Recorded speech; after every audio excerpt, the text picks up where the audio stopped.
आपको Wanda vision के episode 2 को हिंदी में बताएंगे। जिनको इस एपिसोड को देखने के बाद थोड़े कंफ्यूजन है उनके लिए थ्योरीज हैं, एंड जो लोग इस एपिसोड को देख चुके हैं उनके लिए वीडियो में ऐसे डिटेल्स होंगे जिसे शायद आप लोगों ने मिस कर दिया हो। जैसे कि स्ट्रकर का रेफरेंस तो आप सब ने यहाँ पर नोटिस किया होगा, बट स्ट्रकर का बेस जिस पे एवेंजर्स ने एज ऑफ अल्ट्रॉन में हमला किया था उसका क्या आपने यहाँ पर उसे नोटिस किया था?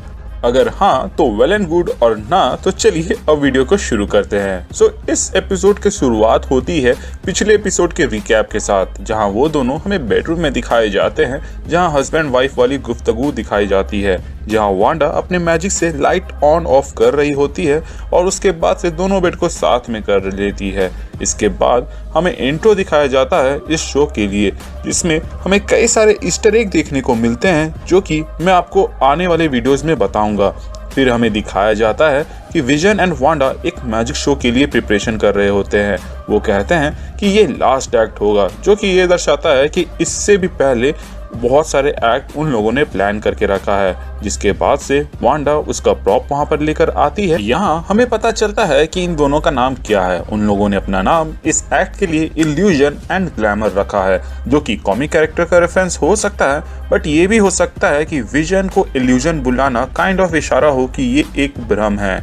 इसके बाद विजन मीटिंग में जाता है और वांडा भी जाने के लिए रेडी होने वाली होती है। तभी उसे एक आवाज सुनाई देती है, जिसको सुनकर वो बाहर जाती है, जहां उसे अपने बगीचों में मौजूद झाड़ियों में एक हेलीकॉप्टर टॉय दिखाया जाता है, जो कि रेड कलर का रहता है और उसमें स्वॉर्ड का सिंबल रहता है। इस चीज को याद रखिएगा क्योंकि मैं वाइवा में पूछने वाला हूँ। बट जैसे ही वांडा इसके बारे में ज्यादा सोचने लगती है, वहाँ एग्नेस आकर टोकती है, एंड फिर वो दोनों यहाँ से अपनी महिलाओं वाले मीटिंग की ओर जाने लगती है, जहाँ ज्यादा कुछ नहीं, बस वांडा वहाँ डॉटी को कॉपी करने की कोशिश करती है, जो कि उसके कंसर्न को जताता है वेस्ट व्यू में फिट होने को लेकर, जिसके बारे में वांडा ने विजन से डिस्कशन किया था अभी थोड़ी देर पहले। उसके बाद उस मीटिंग में कुछ ऐसी चीजें होती हैं जो कि आपको याद रखनी चाहिए, क्योंकि बाकी बातें तो सिर्फ मजाक के लिए था। जैसे कि यहाँ पर जब डॉटी बोलती है devil is in the detail, जिस पर एग्नेस बोलती है that's not the only place where he is, जो कि एक मार्वल में मौजूद एक्चुअल डेविल यानी कि मेफिस्टो की ओर इशारा हो सकता है। प्लस इसी सीन में अगर आप ध्यान दे तो वो एक डेविलिश एक्ट भी करती है। इस मीटिंग के बीच में वो चोरी छुपे अपने पर्स से एक दारू का पॉच निकालती है। एंड लास्ट थिंग जो कि याद रखने वाली है वो ये है कि फर्स्ट टाइम हमें मोनिका रैम्बो दिखाई जाती है, जो कि वांडा से इंटरैक्ट करती है, बट यहाँ वो अपना नाम गलत बोलती है। प्लस वो ये भी मेंशन करती है कि मुझे नहीं मालूम कि मैं यहाँ पे क्या कर रही हूँ। प्लस इस एपिसोड में फॉर द चिल्ड्रन चलता रहता है, बट कहीं पर भी हमें एक बच्चा भी नहीं दिखाया जाता है, जो कि बहुत ही ऑड रहता है। फिर हमें विजन मीटिंग में दिखाया जाता है, जहां उसे ये रियलाइज होता है कि ये कोई मीटिंग नहीं बल्कि आदमियों का गप्पे मारने का अड्डा है।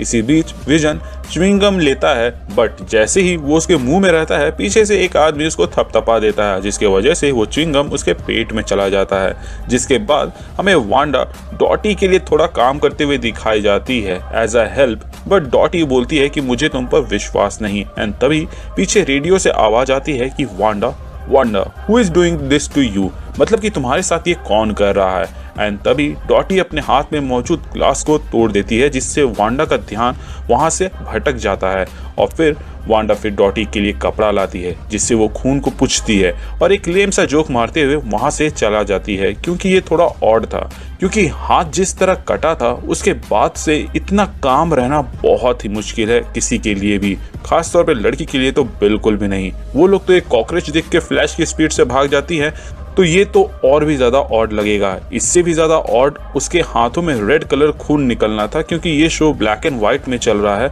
बट खून का कलर यहाँ पर रेड दिखाया गया है। मे बी ये इसलिए हो क्योंकि वो वहाँ नहीं होना चाहिए था। सिमिलरली जिस तरह हेलीकॉप्टर का खिलौना जिसमें स्वॉर्ड का सिंबल बना हुआ था, जिससे हमें ये पता चलता है कि ये स्वॉर्ड को बिलोंग करता है, वो भी इस पॉकेट डायमेंशन या फिर रियलिटी में नहीं होना चाहिए था, बट वो था, इसीलिए वो कलर में हमें दिखाया गया। एंड भले ही वहाँ पे रेड कलर ज्यादा डोमिनेट कर रहा था, बट यहाँ पर आप येलो कलर भी देख सकते हैं। इसके अलावा जैसे ही वांडा का ध्यान भटकता है, हम देख सकते हैं कि जो रेडियो अभी अभी थोड़ा सा ब्लास्ट हुआ था, जिससे धुआं निकल रहा था, वो नॉर्मल हो जाता है। मे बी वहाँ पे उस हेलीकॉप्टर को वहाँ रखने के बाद से वो भी वहाँ से गायब हो गया होगा, क्योंकि वांडा का ध्यान वहाँ से हट चुका था। खैर इसके बाद हमें एक वॉच की एड दिखाया जाता है, जैसे पहले पार्ट में स्टार्क का दिखाया गया था, बट इस बार स्ट्रकर का नाम था प्लस हाइड्रा का सिंबल भी। फिर हमें टैलेंट शो का सीन दिखाया जाता है जहां कुछ परफॉर्मेंस चल रहे होते हैं, बट पीछे वांडा चिंतित होती है क्योंकि विजन अभी तक वहां नहीं आता है, और जब वो आता है तो ऐसा लगता है जैसे कि वो पियक्कड़ हो। एंड इसका कारण ये था कि जो च्युइंगम उसके अंदर चला गया था वो उसके अंदर थोड़ी गड़बड़ी कर रहा था।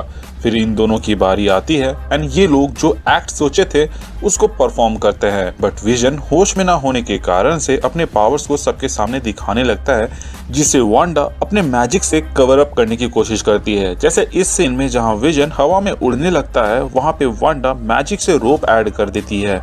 यहाँ पर इस पियानो को उठाकर अपनी स्ट्रेंथ दिखा रहा होता है, वहां पर वांडा उसे जाकर कार्ड मोड में बदल देती है।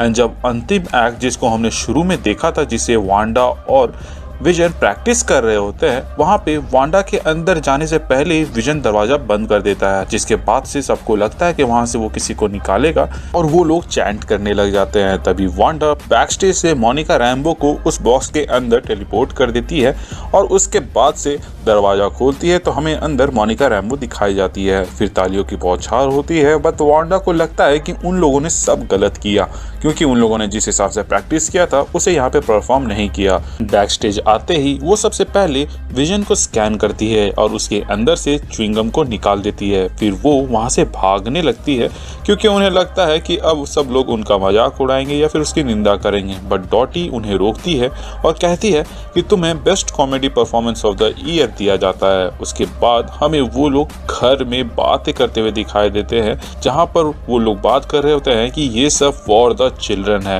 एंड वांडा पॉपकॉर्न लाने के लिए जैसे उठती है, विजन पॉइंट आउट करता है कि she is pregnant. Lol. And यहाँ मैं लोगों को बोलता हूँ कि दृढ़ निश्चय से कुछ भी अचीव किया जा सकता है तो लोग मानते ही नहीं, और यहाँ वांडा सोचने भर से ही प्रेग्नेंट हो गई। खैर उसके बाद हमें पीछे आवाज सुनाई देती है जिसको सुनकर वो दोनों घर से बाहर आते हैं और वहाँ उन्हें एक स्वॉर्ड का साइंटिस्ट या फिर कहें मेंबर दिखता है। फिर वांडा को रियलाइज होता है कि ये यहाँ नहीं होना चाहिए, तो वो टाइम को रिवाइंड कर देती है और वापस से उस सीन में चली जाती है जहाँ वो प्रेग्नेंट हुई थी और उस साउंड को गायब कर देती है, जिसके वजह से इस बार वो लोग डिस्ट्रैक्ट नहीं होते हैं और ना ही बाहर जाते हैं। फिर ये दोनों किस करते हैं और सब ब्लैक एंड व्हाइट से कलर होने लगता है। एंड इसी दौरान हमें इस वॉल पे यहाँ पर वो स्ट्रकर का हाइड्रा बेस दिखता है जहाँ हमें first time Wanda and Quicksilver देखने को मिला था।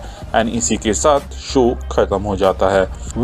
अब जो लोग ये सोच रहे हैं कि वांडा ने टाइम रिवर्स कैसे किया, तो मे बी ये उसकी रियलिटी है, तो वो उसकी भगवान हुई, इसमें वो कुछ भी कर सकती है। बट क्योंकि वो ये सबकॉन्शियसली कर रही है, तो जब भी कोई थ्रेट उसको होश में लाने के करीब होता है तभी ये सबकॉन्शियस माइंड एक्टिवेट होता है और उसको ठीक कर देता है। आप लोगों ने इस चीज़ पे तो ध्यान दिया ही होगा कि जो पहला एपिसोड का ऐड था उसमें स्टार्क का रेफरेंस था और उसमें जो पहला टोस्टर हमें दिखाया जाता है उसमें ब्रेड जले हुए रहते हैं, और उसके बाद से जो दूसरा टोस्टर दिखाया जाता है जिसमें हमें आयरन मैन के रिपल्सर की साउंड सुनाई देती है और उसकी जो टिकिंग रहती है काइंड ऑफ बॉम्ब टाइप की रहती है, बट उसमें से जो ब्रेड निकलता है वो सही सलामत निकलता है। तो ये हो सकता है एक रेफरेंस इस बात का भी हो कि जो पहला दो ब्रेड था वो उसके मॉम डैड को सिग्निफाई करता है जो कि जल गए थे या फिर उस बॉम्ब की वजह से मर गए थे, और ये जो दो ब्रेड है ये पिएत्रो और वांडा को रिप्रेजेंट कर रहे थे कि वो लोग दोनों उस चीज़ से बच गए थे क्योंकि वो जो बॉम्ब था वहाँ पर फटा नहीं था। प्लस जो टिकिंग होती है वो भी एक बॉम्ब की टिकिंग जैसे करती है और एक टाइम पे आने के बाद से वो लगता है कि फटने वाला है बट नहीं फटता है, जिस पर वो लेडी एक बार ऐसे नजर घुमाकर भी देखती है। इसके अलावा वहाँ पर स्टार्क 2000 लिखा हुआ था। अब इतने पुराने शो जो कि ब्लैक एंड व्हाइट में चल रहा है वहाँ पे स्टार्क 2000 लिखने का क्या मतलब? तो हो सकता है कि इसका मतलब ये हो कि वो ईयर 2000 हो, यानी कि जो अटैक उसके घर में हुआ था वो साल 2000 में हुआ था। सेकेंड ऐड में हम स्ट्रकर का जिक्र देखते हैं क्योंकि उसी के द्वारा किए जा रहे एक्सपेरिमेंट का हिस्सा बनने पर उसे पावर्स मिले थे। शायद इसीलिए आप यहाँ पर उसी बेस का इमेज भी देखते हैं वॉल में। ये रियलिटी जो कि सबकॉन्शियसली वांडा ने ही बनाया है, जिसके बारे में शायद हमें आगे जाके पता चलेगा, या फिर ये सब सिर्फ एक ईस्टर एग हो सकता है। अभी भी सवाल कई हैं जिनके जवाब आपको आने वाले एपिसोड्स में पता चल जाएगा।